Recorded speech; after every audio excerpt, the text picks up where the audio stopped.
you so much. What a wonderful introduction. It's good to be out of Washington. Good to be back in the Midwest. Love you back.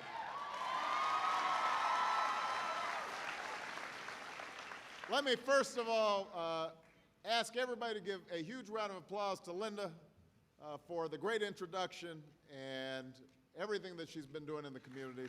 Thank you so much.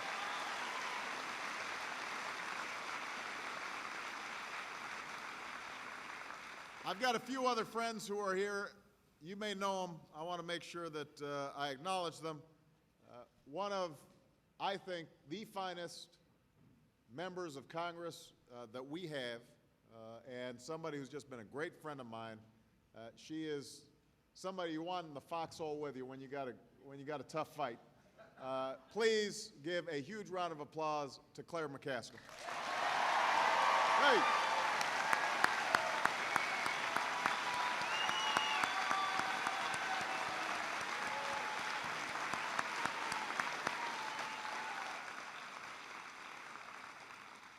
We've got one of the finest new governors in the country, Jay Nixon.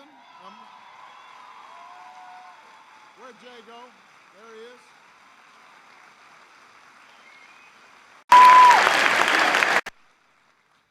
An outstanding Secretary of State and somebody who I think may turn out to be pretty good in Washington if she so decides.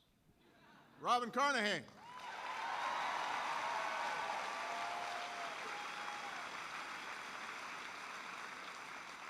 We've got Attorney General Chris Koster here.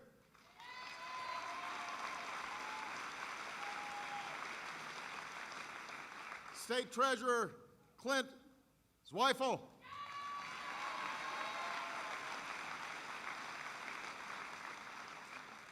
A great friend who was with me from the start, Susan Monteith, your state auditor.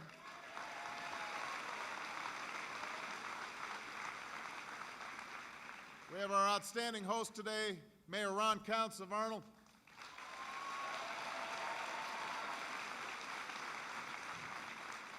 We've got Congressman Russ Carnahan, who's voting on the budget today, but I want everybody to give him a big round of applause anyway.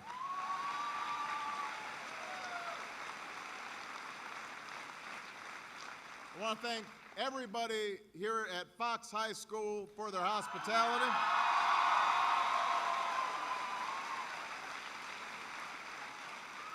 I want to thank your lovely school superintendent, who's just doing an outstanding job. Please stand up.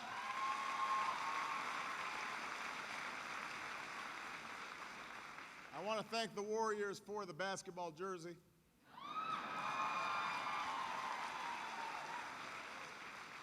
Which I will wear with pride. Although, yeah. If I ever get to play basketball again. They've been keeping me a little busy. It is great to be back in the middle of America, where common sense often reigns. And this reminds me of why I like to get out of Washington now and again.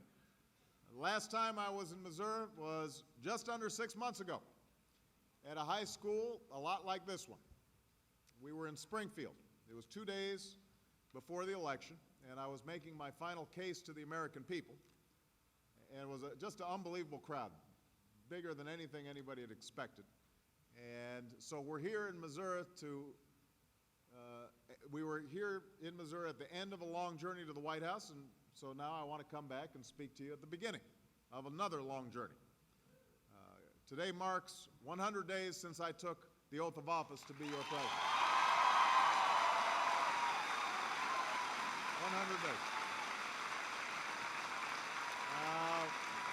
That's a good thing. Thank you. Thank you. Thank you.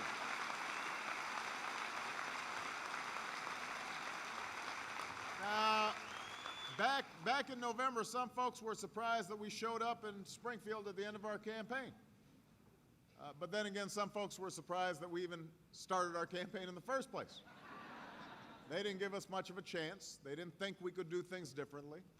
They didn't know if this country was ready to move in a new direction. But here's the thing. My campaign wasn't born in Washington. My campaign was rooted in neighborhoods just like this one, in towns and cities all across America, rooted in folks who work hard and look after their families and seek a brighter future for their children and for their communities and for their country. It was driven by workers who were tired of seeing their jobs shipped overseas. Their health care costs go up. Their dreams slip out of reach.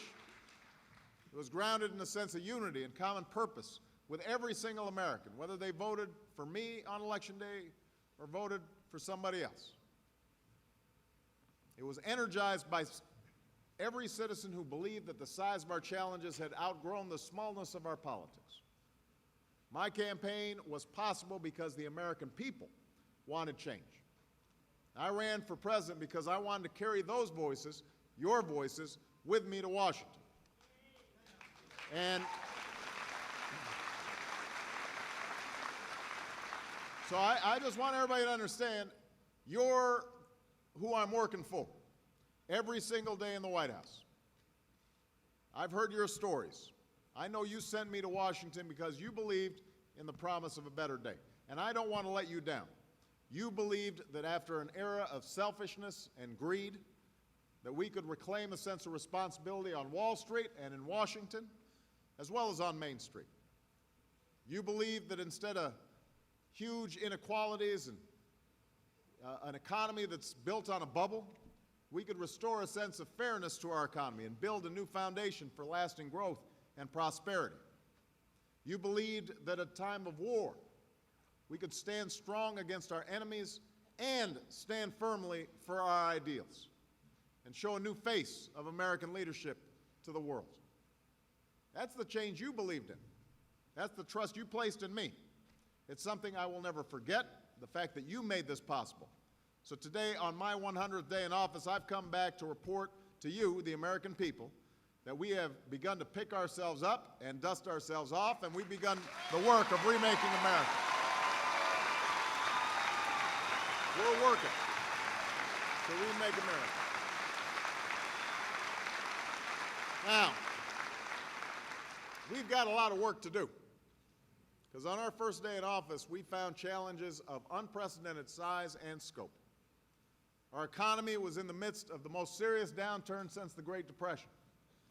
Banks had stopped lending, the housing market was crippled, the deficit was at $1.3 trillion, and meanwhile families continued to struggle with health care costs. Too many of our kids couldn't get the education they needed. The nation remains trapped by our dangerous dependence on foreign oil. Now, these challenges could not be met with half measures. They couldn't be met with the same old formulas. They couldn't be confronted in isolation. They demanded action that was bold and sustained. They demand action that is bold and sustained. They call on us to clear away the wreckage of a painful recession, but also, at the same time, lay the building blocks for a new prosperity. And that's the work that we've begun over these first 100 days. To jumpstart job creation and get our economy moving again, we passed the most ambitious economic recovery plan in our nation's history. And already we're beginning to see this change take hold. In Jefferson City, over 2,500 jobs will be created on Missouri's largest wind farm, so that American workers are harnessing clean American energy. Across the state, roughly 20,000 transportation jobs will be supported by the Recovery Act, so that Missourians are rebuilding your roads, your bridges, your rails. To restore fairness to our economy, we've taken several steps with Congress to strengthen the middle class. We cut taxes for 95% of American households through a tax cut that will put $120 billion directly into your pocket.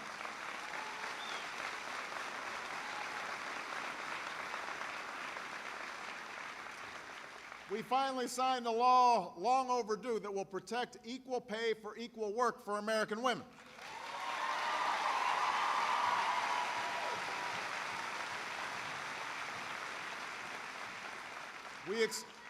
We extended health care to millions of children across this country.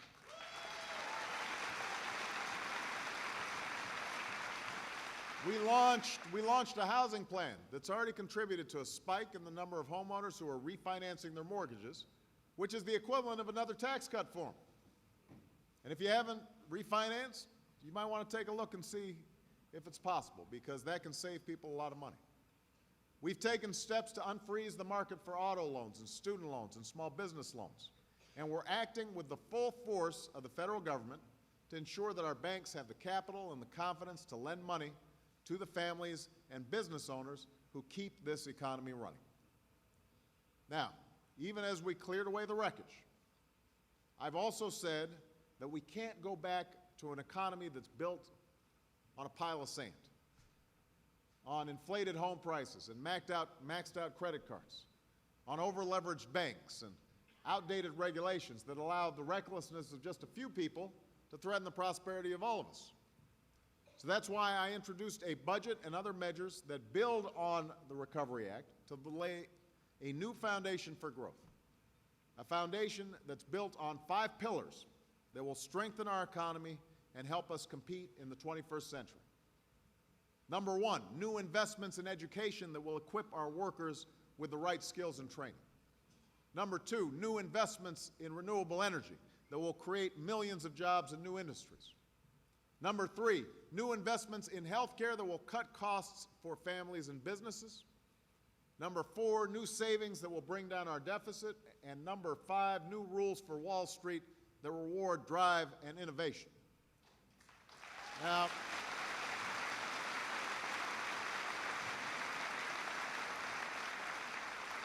I've got to say that some of the people in Washington have been surprised. They said, boy, he's so ambitious. He's been trying to do so much. Now, maybe they're not accustomed to this, but there's no mystery to what we've done. The priorities that we've acted upon were the things that we said we'd do during the campaign. I mean,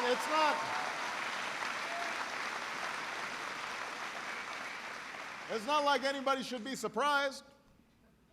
The policies we've proposed were plans we talked about for 2 years in places like this, all across the country with ordinary Americans.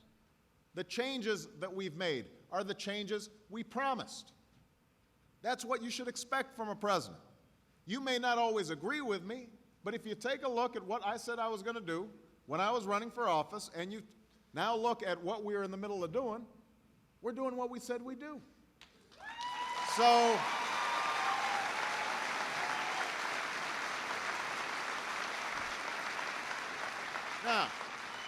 now, after 100 days, I'm pleased with the progress we've made, but I'm not satisfied. I'm confident in the future, but I'm not content with the present. Not when there are workers who are still out of jobs, families who still can't pay their bills. Not when there are too many Americans who can't afford their health care, so many of our children being left behind, and our nation's not leading the world in developing 21st century energy. I'm not satisfied, and I know you aren't either. The crisis that we're confronting was many years in the making. It will take us time to overcome it. We've come a long way. We can see the light on the horizon, but we've got a much longer journey ahead. And one of the encouraging things for me is the fact that the American people know this. You know that our progress has to be measured in the results that we achieve over many months and years, not the minute-by-minute talk in the media. And you know that progress comes from hard choices and hard work, not miracles. I'm not a miracle worker. We've got a lot of tough choices and hard decisions and hard work ahead of us. The 100th day might be a good time to reflect on where we are, but it's more important to where we're going that we focus on the future, because we can't rest until our economy is growing and we've built that new foundation for our prosperity. We can't rest until we reform those outdated rules and regulations that allowed this crisis to happen in the first place, and that's why I've called for tough, new, common-sense rules of the road that punish abuse and reward drive and innovation in the financial sector. I expect a bill to arrive on my desk for signature before this year is out. We are going to make sure this kind of crisis does not happen again.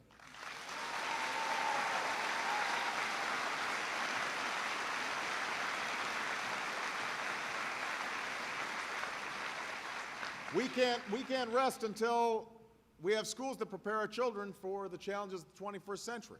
And we've already made historic investments in education and college affordability. I was talking to your superintendent about all the wonderful things that she's going to be able to do with some of the money that came out of the recovery package. We're going to continue to help our schools meet high standards and close achievement gaps. And we're going to reward teachers for performance and give them new pathways for advancement. And we will seek the goal of once again having the highest proportion of college graduates in the world. We're going to do it by 2020.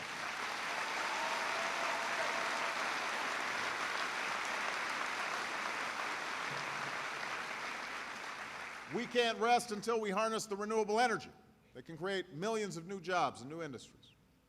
You know, the Recovery Act will double the supply of renewable energy, but the only way to truly spark an energy transformation is through a gradual, market-based cap on carbon pollution so that energy, clean energy, is the profitable kind of energy.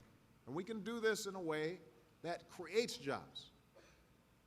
That's how we can grow our economy, enhance our security, and protect our planet at the same time. I don't think we can rest until we have a 21st century healthcare system that makes sense. One that cuts costs for families and businesses across America. That's why we invested in preventive care. We invested in electronic records. That's why my budget makes a down payment on reform that will finally make quality health care affordable for every American. And I look forward to working with both parties in Congress to make this reform a reality in the months to come. And we can't rest until we restore the fiscal discipline that will keep us from leaving our children with a mountain of debt. And working with people like Claire McCaskill, we have already put forward a budget that will cut the deficit in half by the end of my first term. We've launched a procurement reform effort that will greatly reduce no-bid contracts and will save $40 billion. We're going through the budget, line by line, page by page. We've already identified more than 100 programs to reduce or eliminate because they don't work. And I've personally asked the leadership in Congress to pass into law rules that follow the simple principle. You pay for what you spend, so that government acts the same way any responsible family does. If you want a tax cut, you got to pay for it. You want a new program, you got to pay for it. Tell the American people the truth. How are you going to pay for it? And finally, we can't rest until America is secure and our leadership is restored. And that's why I've begun to end the war in Iraq through a responsible transition to Iraqi control. It is their country. They need to take control.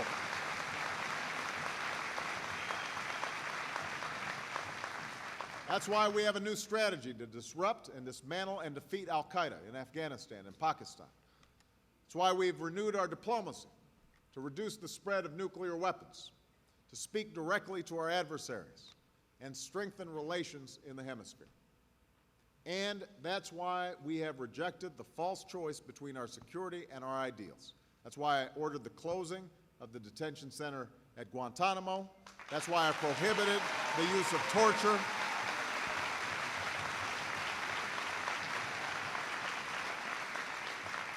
Because America is stronger than any enemy, and we always have been, precisely because we do what's right, not just when it's easy, but when it's hard.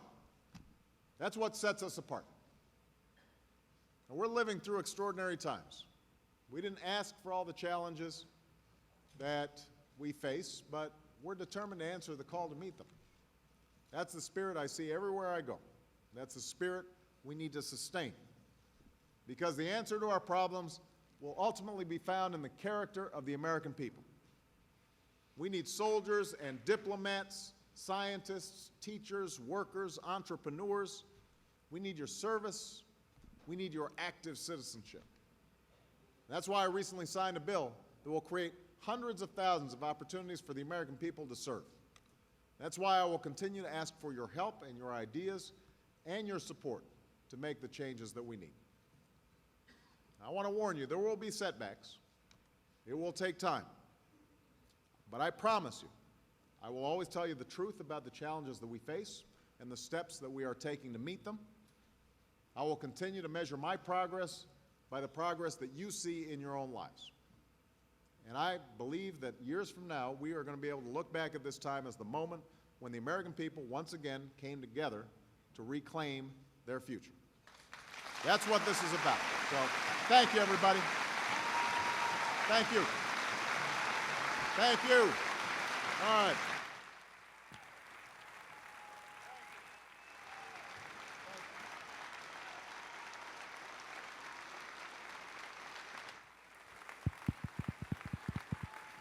All right. Thank you very much. All right, this is the fun part. Everybody sit back down. I'm gonna take questions.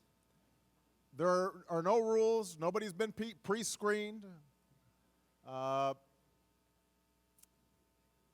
And we're not going to be able to get through all of the questions that people want to ask.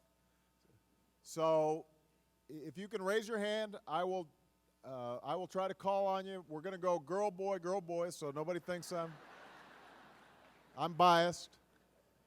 I'll try to just go around the gym, and we'll get to as many as we can. If you can stand up, introduce yourself when the question's been asked, and that we should have some microphones in the audience, right?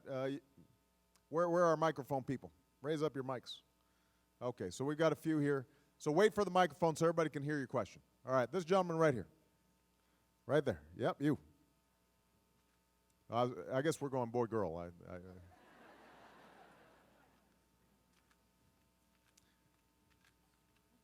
You can go ahead and hand him the mic. Thanks. Yes, my name is Ray Pash. I'm a retired auto worker from General Motors. And I was just curious with all the what's going on in the news and with the contracts and everything, where is this all eventually going to leave the retirees, the pensions, and our health care? I mean, we also are considered middle class. Keep the mic near your. Oh, I'm sorry. We're also considered middle class, and it seems like they keep constantly wanting to take it away from the auto worker and prosecuting us instead of the corporate that brought us to this. Good. Well, it's a good question. Let me talk about. Let me talk about what's happening with autos, because obviously this is a big concern for everybody. I believe that the U.S. should have a strong auto industry. I believe that.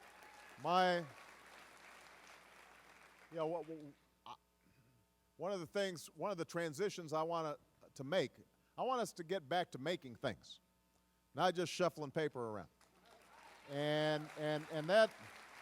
And so the auto industry is a major part of that. Now, what is also true is that the decisions that were made over decades put the U.S. auto industry in a bad spot. We used to build the cars that consumers wanted, and at a certain point, those weren't the cars that were being designed. Now, in fairness to the auto industry, a lot of the cars that are coming out of Detroit now have gotten really good. They are on par with foreign imports. But the problem is that because of a lot of those bad decisions catching up, even though there's some very good products out there, overall the companies were in really bad shape. Now, the Bush administration had already given several billions of dollars worth of aid, and GM and Chrysler were told, come up with a plan. When they presented the plan to us, my responsibility to taxpayers is to look at those plans in a realistic way and figure, are these plans going to work in order to put these auto companies on a firm, solid footing where they can operate without government subsidies and succeed and compete in the marketplace because we got the best workers. We just need the best plans, right? And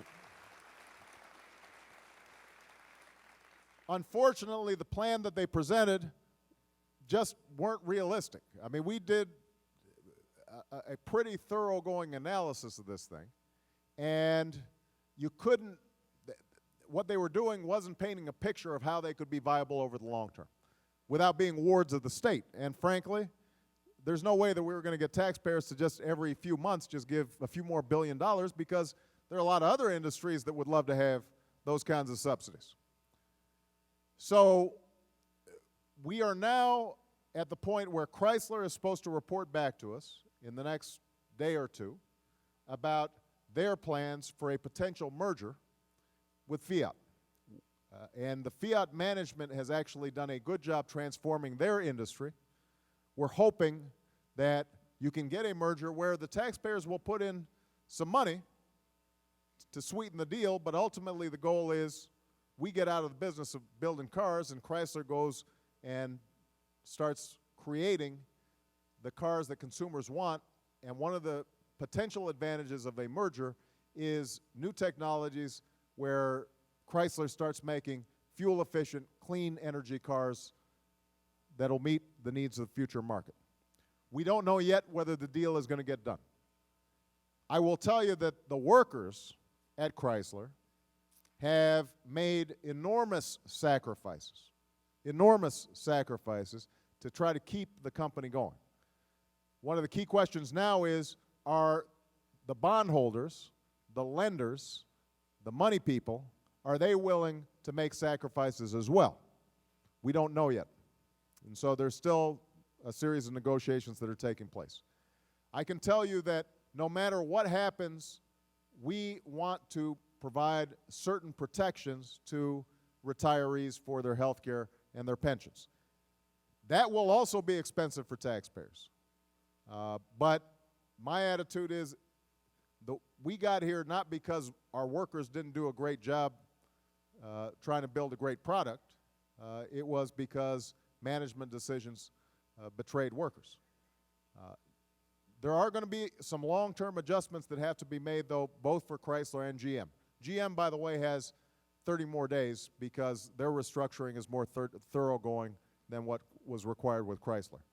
But I can guarantee you, I look at this from the perspective of how can I create a strong, viable, competitive auto industry that is giving workers an opportunity to build a great product, take pride in that product, and continue to support their families and build communities that are strong.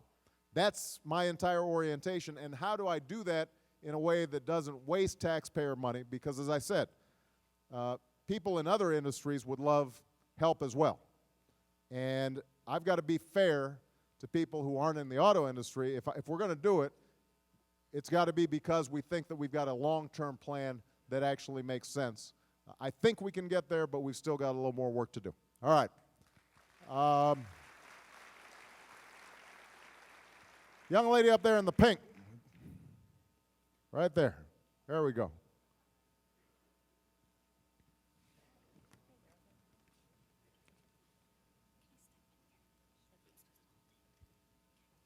Hi, my name is Brenda Hudspeth, and I'm a school counselor in the Fox C6 district.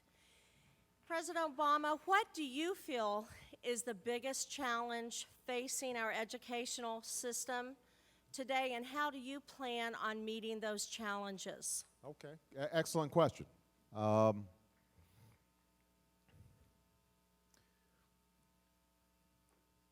believe that we've got a multitude of challenges. So rather than just isolate on one, let me talk about several. Our children are coming out of high school. In some cases, they're not even graduating high school, but even if they graduate from high school, ranked lower on math, science scores than many other advanced industrialized countries. nations like China and India are starting to turn out more engineers, more scientists. And you know, if we aren't able to compete technologically, we're not going to be able to compete because this is a knowledge-based economy.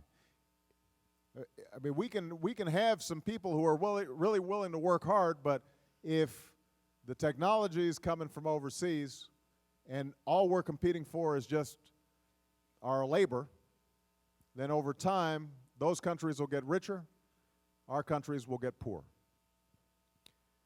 So we've got to upgrade across the board, not just in poor, underprivileged schools, but across the board, we've got to upgrade the performance levels of our young people. Now, in order to do that, the single biggest ingredient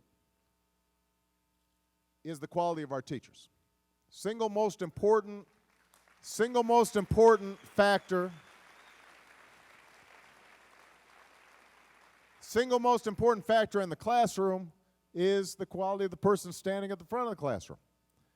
And that's why our recovery package put a lot of emphasis on teacher training, teacher recruitment, teacher retention, professional development.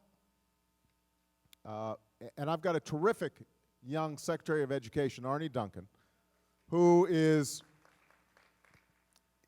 and he is so passionate, but he's tough, and he wants to push school districts to really do what it takes to give teachers the support that they need. Now, that involves a whole range of things. It means that how we train and recruit teachers in the first place. How do we match them up with master teachers so that they learn best practices? How do we make sure that if they're coming in and they don't have all the professional background they need in something, a subject area like science, that we give them the training they need? And you know, how do we recruit people who might be great teachers but didn't go through the conventional channels? If there's a chemist out there somewhere who wants to teach, we should be able to get him into the classroom in an expedited way because you know, he or she is bringing skills that we need. I just gave an award to the Teacher of the Year who was a police officer, a cop, had become a captain in the New York City Police Department, and then decided that he wanted to pursue his lifelong love of learning and went back to teach and asked for the toughest to teach kids. Well, we want to encourage people like that who have a passion for teaching. Now, I also want to increase teacher pay so that a lot more people want to go into teaching. The deal I've got to strike with teachers, though, I may not get as much applause on this, is I would like to work with teachers and the teachers' unions because I'm a union guy, but I do believe that it's important for the unions to work flexibly with school districts in a consensual fashion to find ways so that, you know, if you've got a really excellent teacher, after 15, 20 years, they can get paid a little bit more, right, for if they're doing a really good job. And now the flip side, I'm telling you, I'm getting to the point where I'm not going to get applause. If you've got a bad teacher who can't, after giving all the support and the training that they need, is just not performing up to snuff, we got to find that person a new job. So,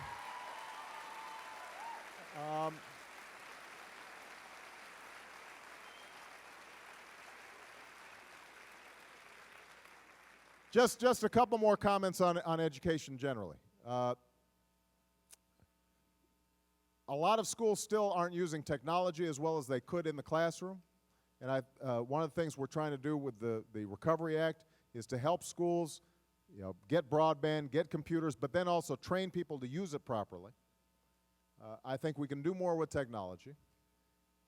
Once kids get out of high school, making college affordable is absolutely critical.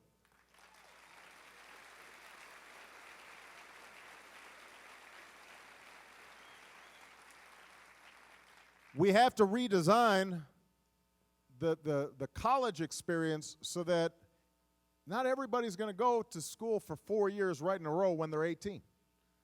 Some people are going to work for 2 years, then go back to school for 2 years once they figure out something they're interested in, go back to work. Maybe 5 years down the road they need to retrain. And we've got to create a pathway for lifelong learning for young people and not so young people, so that all American workers are continually upgrading their skills. So we want to put a lot more emphasis on community colleges and how they are working effectively together.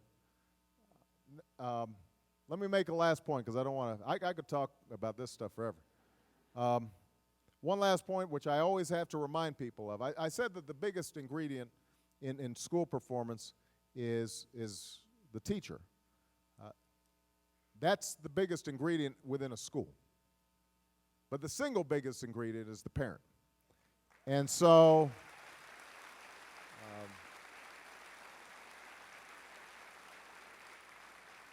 this is an example where, you know, people are always trying to say, oh, Obama, you know, is he liberal? Is he conservative?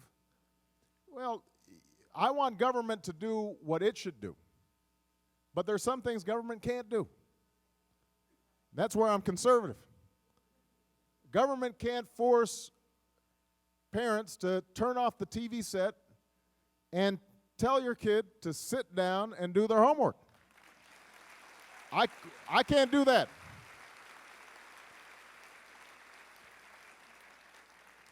That's not my job. That's your job. Well, it is my job with Sasha and Malia. Those two I'm responsible for. But the other part of it is, it's not just making sure your kids are doing your homework, it's also instilling a thirst for knowledge and excellence. You know, it's been noted widely that there are a lot of immigrant students who come from very modest backgrounds economically that end up doing very well.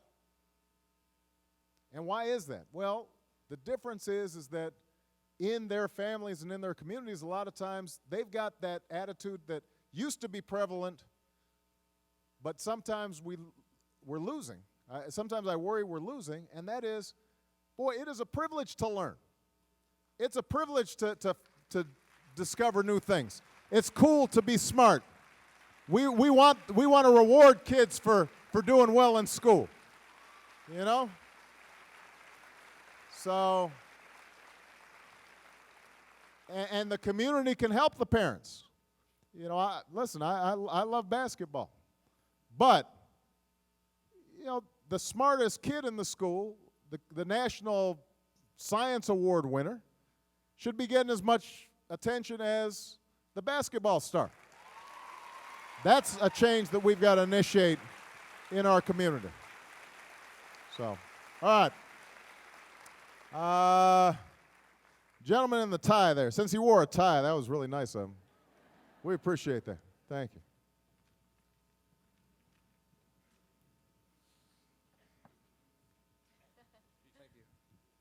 Hi, my name is Jake Guerin, and I'm the junior class vice president of Fox High School. All right.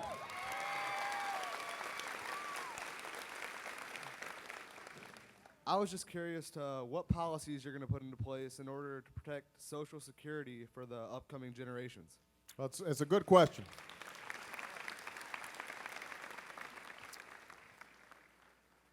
Let me first of all, a lot of people know this, but I always want to try to explain how Social Security works so that you have a better sense of what we have to do going forward. Social Security is not an individual account. You know, when you pay your payroll tax, it doesn't go into, I'm sorry, what was your name? Jay? It doesn't go into Jay's, you know, account. Your Social Security tax goes to pay for current retirees. And hopefully when you retire, young people who are working then their money will go to pay for your retirement. So it's an intergenerational commitment that we make to each other. What we say is, look, all of us are going to grow old, so we're going to make sure that there's enough money in there for your retirement. And those of us who are currently working, we pay into the kitty to make sure that that happens, and then we expect that the next generation is going to do the same. All right? Now, here's the problem that we confront. And this is a solvable problem. There's some problems that are really hard to solve. This is actually one that we can solve. And that is, the problem is that the baby boomers, there were a lot of them, and they're getting older. Even though they deny it, they're getting older.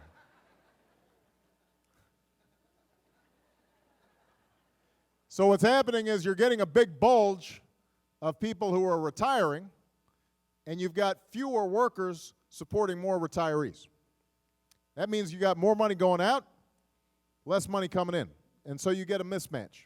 Now what's been happening is up until very recently, we've been running a surplus in the Social Security account. So there should be enough money, and if we were wise, then all that money would be there, and then we're going to start running a deficit as the baby boomers start retiring, but we would have accumulated all this money, and everything would be fine. But a couple of things have happened. Number one is that the Social Security Trust Fund, there wasn't a fence around it, so people started borrowing out of it for other things. That's not helpful. But the other part of it is that there's still going to be a gap if we don't do anything. Even if we repay all the money into the trust fund, there's still a gap because there are too many retirees. So it's not that Social Security would go away, Jay. The problem would be that by the time you retire, you'd be getting 75 cents for every dollar that was promised to you. So you'd get cheated out of a little bit of your Social Security. That's why when people say Social Security is going bankrupt, that's not true.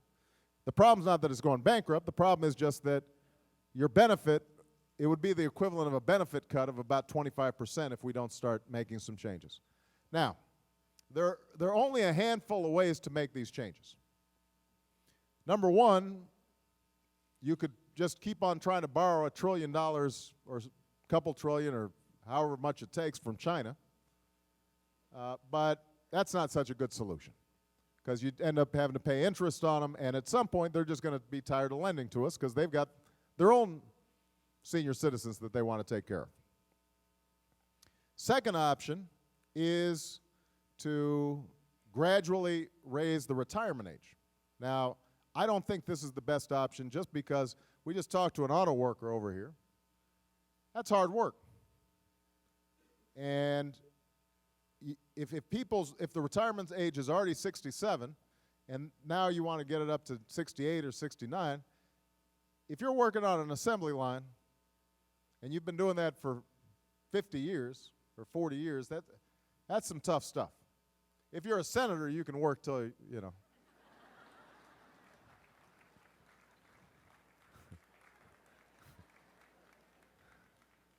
But you know, but if you're doing real work, you know, that's except for Claire. Claire does some real work. Claire's a hard worker. Claire's a hard worker. You could cut benefits. You could raise the tax on everybody, so everybody's payroll tax goes up a little bit. Or you can do what I think is probably the best solution, which is you can raise the cap on the payroll tax. Now, let me explain one last point about this. Whether you are Bill Gates or you're Jay, junior at Fox High School, you pay the same rate on your payroll tax. But what happens is that it gets capped out at $102,000. Now, the majority of people here mean that for almost everybody here, what that means is that you pay payroll tax on every dime that you earn. But if you're Bill Gates, that means you're only paying payroll tax on 1/10 of 1% of what you earn because you earn so much more. $100,000, that's just the first fraction of what you earn. And then you stop paying it. So what I've said is, look, for wealthier people, why don't we raise the cap? Make them pay a little more payroll tax.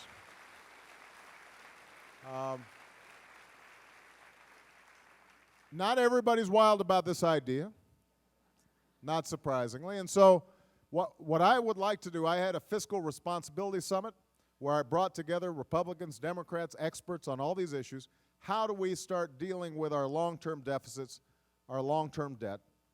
I actually think that we could get all those folks together and we could come up with a solution that would ensure stability of the Social Security system for a long, long time to come. Let me just make this last point, though. The big problem we have with entitlements is not Social Security, it's Medicare. Medicare and Medicaid, the two health care programs that the federal government helps support, those are the things that are really breaking the bank.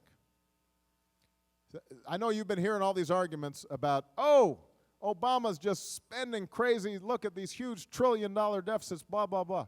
Well, let me make a point. Number one, we inherited a $1.3 trillion deficit. That wasn't me. That wasn't me. Number two, there is almost uniform consensus among economists that in the middle of the biggest crisis, financial crisis since the Great Depression, we had to take extraordinary steps. So you've got a lot of Republican economists who agree that we had to do a stimulus package and we had to do something about the banks. Those are one-time charges, and they're big, and they'll make our deficits go up over the next 2 years. But those aren't the problem that we face long-term. What we face long-term, the biggest problem we have is that Medicare and Medicaid, health care costs are skyrocketing, and at the same time as the population's getting older, which means we're using more health care, you combine those two things, and if we aren't careful, health care will consume so much of our budget that ultimately we won't be able to do anything else. We won't be able to provide financial assistance to students. We won't be able to help build green energy. We won't be able to help industries that get into trouble. We won't have a national park system. We won't be able to do what we're supposed to do on our veterans. Everything else will be pushed aside because of Medicare and Medicaid. That's the problem that we really confront. That's why I've said we've got to have health reform this year to drive down costs and make health care affordable for American families, businesses, and for our government. So you know, when you see, those of you who are watching certain news channels that, on which I'm not very popular, and you see folks waving tea bags around,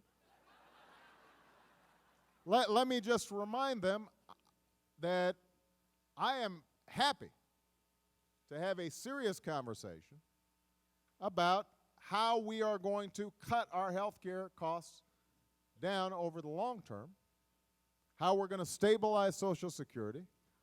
Claire and I are working diligently to do basically a thorough audit of federal spending.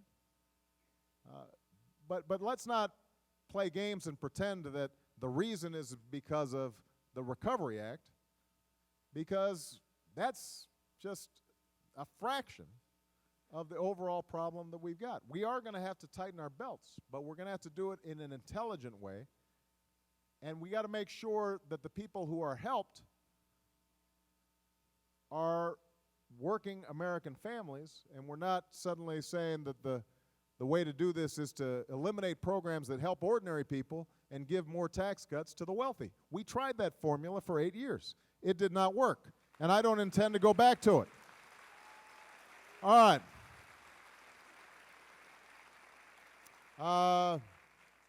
It's a young lady's turn. It's your turn. No, I'm going to call on her. I might call on you later, though. All right. Go ahead. My name's Mary Wallace. I'm a licensed acupuncturist and licensed massage therapist in Florissant. And so I could use one right now. My back's stiff. I've been working hard. I'll be happy to help you.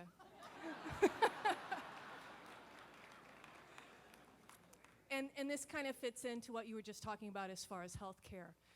I'm wondering, as a practitioner of Oriental medicine, knowing that the National Institutes of Health and the World Health Organization has discovered through their studies that alternative medicine often is more cost-effective and very effective. How will alternative medicine fit in your new health care program? Well, look, my attitude is that we should do what works.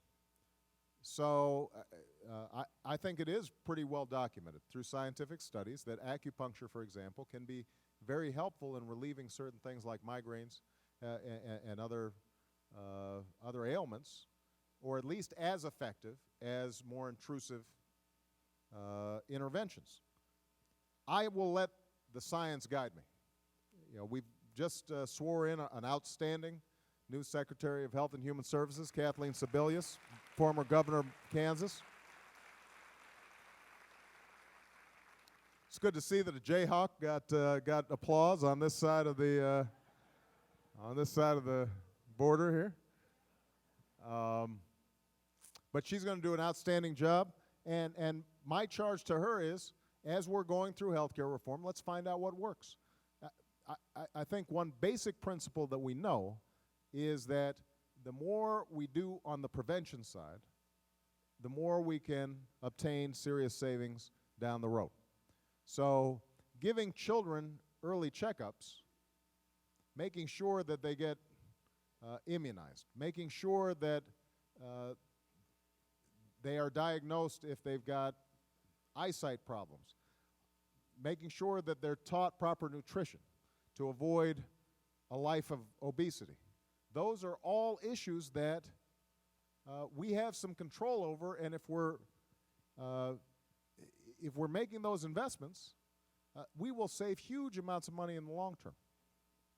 Unfortunately, the hardest thing to do in politics, and certainly in healthcare reform, has been to get policymakers to make investments early that will have long-term payoffs. Because people, their attitude is, well, I'll be out of office by the time that kid grows up, and the fact that they're healthy, that doesn't help me. And in the private sector insurance system, oftentimes insurers make the same calculation. Their attitude is, well, people change jobs enough for us to pay for the preventive medicine now when the problem may not crop up for another 20 years and they'll be long out of our system, so we don't want to reimburse it because it'll make things more costly. That's the logic of our healthcare system that we're going to have to change. The recovery package put a huge amount in prevention. We are, in our budget, calling for significant increases in prevention. And my hope is that working in a bipartisan fashion, we are going to be able to get a healthcare reform bill on my desk before the end of the year that will start seeing in the kinds of investments that will make everybody healthier. All right? Okay, it's a man's turn. It's a guy's turn. It's a guy's turn. This gentleman right here, he raised his hand. Go ahead. Yes, sir. Hold on. Wait for your. Now, are you an elected official, by the way? No, sir. Okay, good. Because elected officials, you can't hog the mic right now. No, sir. I'm a pastor. God bless you. Yeah. Mount Zion Baptist Church in the city of St. Louis. My question has to do with foreign policy. Yes, sir. While we spend so much money with Afghanistan and in other parts of the world fighting and what have you, in the continent of Africa, Sudan, Darfur, and other places, the poverty level is so high, so many people are dying. Is there a chance in your administration that we will deal with building that area? Well, it's a good question.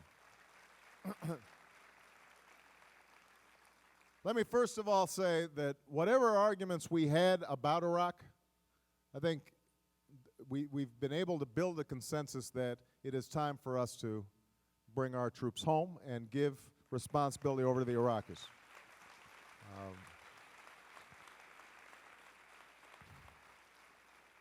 We are doing it in a careful way because we don't want the country to collapse. That would not be in our strategic interests. There's been recent flare-ups of violence in Iraq that are highly sensationalized, and that indicates the degree to which this is a ramp down that is conducted over the course of 18 months. I think that's the right thing to do. In Afghanistan and neighboring Pakistan, we do have real problems with the Taliban and Al-Qaeda. They are the single most direct threat to our national security interests. And I had some grumblings and complaints from certain factions in the Democratic Party when I made a decision to send 17,000 additional troops there. I understand people's concerns, but as Commander-in-Chief, it is my responsibility to make sure that bin Laden and his cronies are not able to create a safe haven within which they can kill another 3,000 Americans or more. That's an obligation that I have. Now, having said that, both on Iraq and Afghanistan, I think we're doing the right thing. I think it's difficult. It's going to require a new strategy that mixes not just military action, but also includes diplomacy and development. We can't neglect these other parts of the world. So I've appointed a special envoy, a Major General Scott Gratian, very close friend of mine, was one of the top fighter pilots in our military, in our armed forces, and somebody who is also an expert on development issues. He just returned from Sudan. We are trying to find a way to create peace and stability that will allow the kind of humanitarian assistance that's needed to take effect in that country. But you're making a broader point, which is there are a lot of countries, not just in Africa, but in Asia and Eastern Europe, et cetera, that need our help. And sometimes people ask me, why should we help other countries when we've got so much to do here at home? I mean, foreign aid is very unpopular. I'm telling you, it's probably the single most unpopular thing. If you just ask the average American, they'll say, why should we be giving money to other countries? And people usually grossly overestimate how much our foreign aid budget is. You ask people, they'll say, well, we give 10% of our federal budget away in foreign aid. Actually, it's 1%. We give less in foreign aid than any other wealthy country as a percentage of our GDP. Here's the reason why it's important. The reason why it's important is that a lot of times we can advance our national interests more effectively by showing that we are interested in the well-being of the people of other countries. That makes those countries more predisposed to work with us on a whole range of issues that are very important to us. It's an important tool for us to be able to meet our national security interests. So, for example, let me just give you one very specific example. If in Latin America, where I just returned, people see that we are sending doctors and teachers and Peace Corps workers into these communities, that's the face of America, when it comes time for them to help us on drug interdiction, it's a lot easier for the president of a Colombia or a Mexico to ally themselves with us because we're known to the Mexican people or the Colombian people as good friends, as people who care about them. And that may actually then ultimately save us money in the long term because we don't end up having to send troops in and do some things ourselves because we've got allies to work with us. So not only is it the right thing to do from an ethical and moral perspective, but it is also good strategy.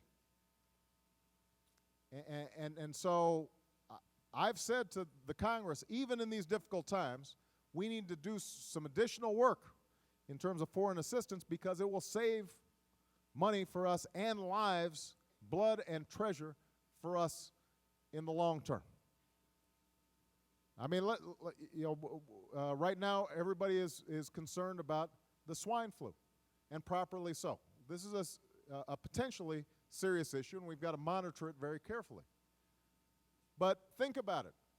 If Mexico has a good, strong public health system that is catching these things early, ultimately, that's going to save us money because flu gets contained. And a lot of the threats that we're going to be facing, whether it's international terrorism, cyber terrorism, nuclear proliferation, pandemic, climate change, a lot of these issues, they cross borders.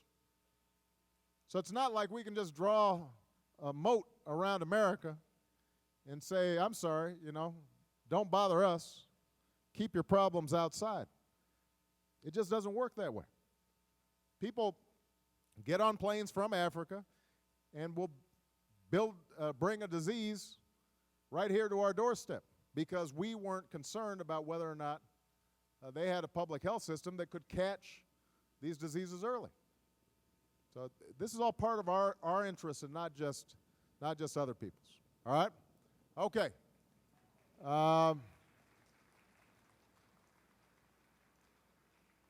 I was told that I have time for one more question. Now, I'm sorry, guys, but I'm going to go with a student. Because young people, this is their school, but I want a young lady because it's a young lady's turn.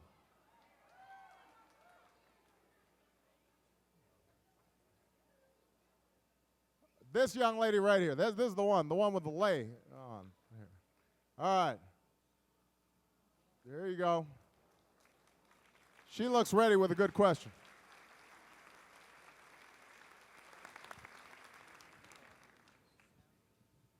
It's an honor to meet you, President Obama. Thank you so much. What is your name? My name is Laura Bonebreak, and I'm a fourth grader. I was curious, how is your administration planning to be more environmentally friendly? Well, that is just a great question.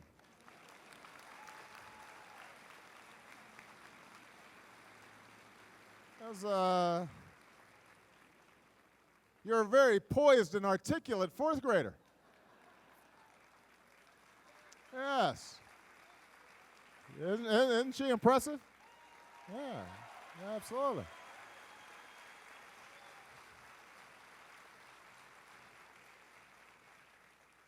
We might have to run you for president someday.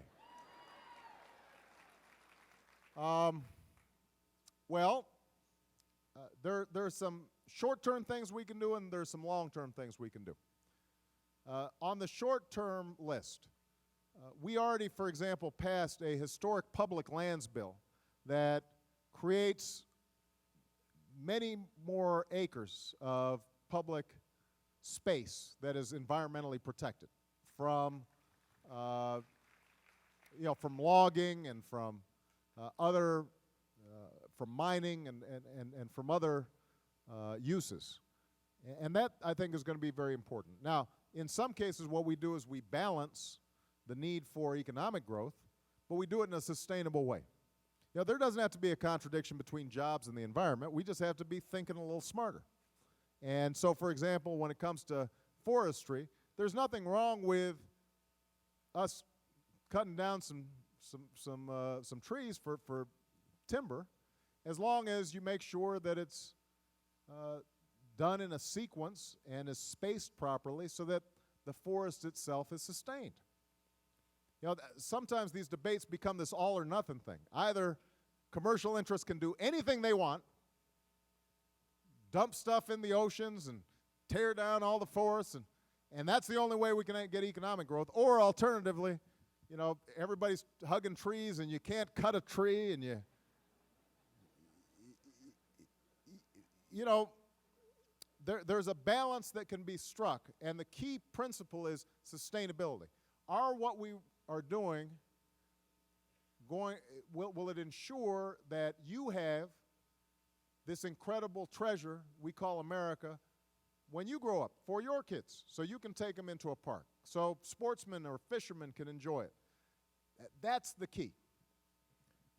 Now, there is a long-term problem that we've got to deal with, and this is a tough one, and that is this issue of climate change.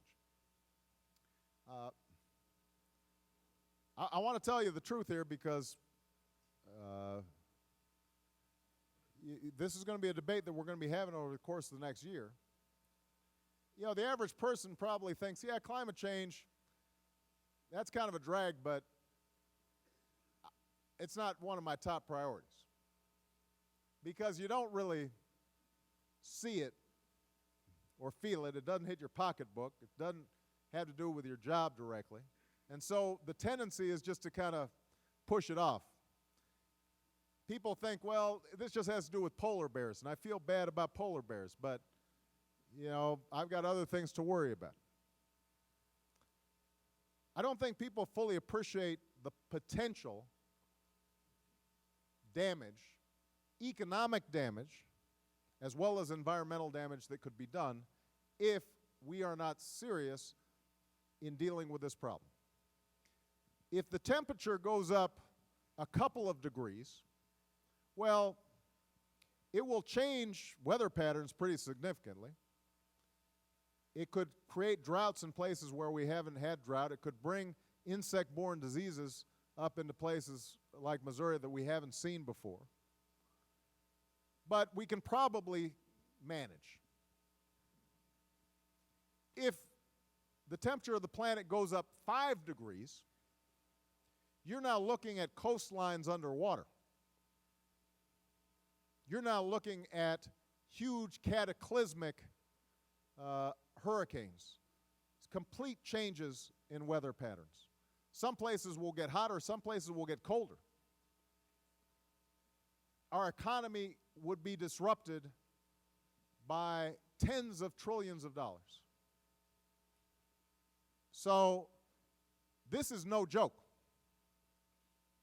And the science shows that the planet is getting warmer faster than people expected. Even the most dire warnings, it's moved forward faster than anybody expected. They're talking about just in a few years, during the summer, there won't be any ice in the Arctic. Something we have never seen before. So we have to do something about it. Now, the question again is, how do you do it in an intelligent way? There's some people who would say, this is such a big problem that you just got to shut everything down. Well, I'm sorry, that's not going to happen. People got to go to work, we got to drive, we've got to fly places, you know, our economy has to grow. But there are ways that we can do it that are intelligent and smart. And I think one of the best ways to do it is to say, in a gradual way, let's set a cap, a ceiling on the carbon pollution that comes out of all sorts of places, our utilities, our cars, our industries. Let's take a look at all the carbon that's being sent into the atmosphere that's causing climate change, and let's say that each year we're going to reduce the allowable amount in total that is released. And what we'll do to each industry is we'll say, we're going to make a deal with you. Come up with ways to improve your processes that and bring pollution down, and you can make money by sending out less pollution. On the other hand, if you have more pollution than you were allowed, then you're going to have to pay money. You start creating a market for the clean energy, and you start making it less economical to produce harmful energy. Now, if we do that in a smart, gradual way and in a way that protects consumers from the initial attempts of utilities, for example, to pass on those costs to consumers, which is what they'll try to do, so we've got to rebate some of that money to make sure that people are held harmless, then I actually think that we can get control of this problem. We can save the polar bears, but more importantly, we can make sure that we are preserving our economy. And here's the great opportunity. Everybody knows we're going to have to do this. The country that gets there fastest, the country that's the first one to figure out really good battery technology for a plug-in hybrid car, the first country that perfects wind power and solar power and knows how to get it from one place to another in an efficient way, that country will dominate the economy of the 21st century the same way that America dominated the 20th century. I want that to be America. That's what we're fighting for. All right, everybody. I had a good time. Thank you.